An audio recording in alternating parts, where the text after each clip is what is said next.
4, 1, 2, 3, 4, 1, 2, 3, 4, 1, 2, 3, 4, 1, 2, 3, 4, 1, 2, 3, 4. So you notice that I started each phrase with my thumb on A.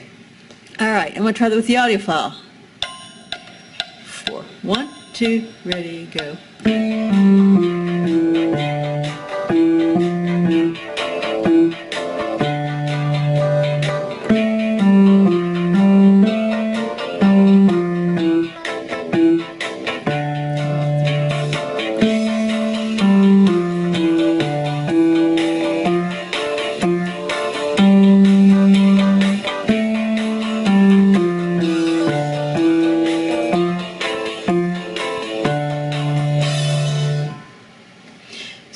practice this improvisation, why don't you try coming up with some idea that might give your piece a little more coherence and unity?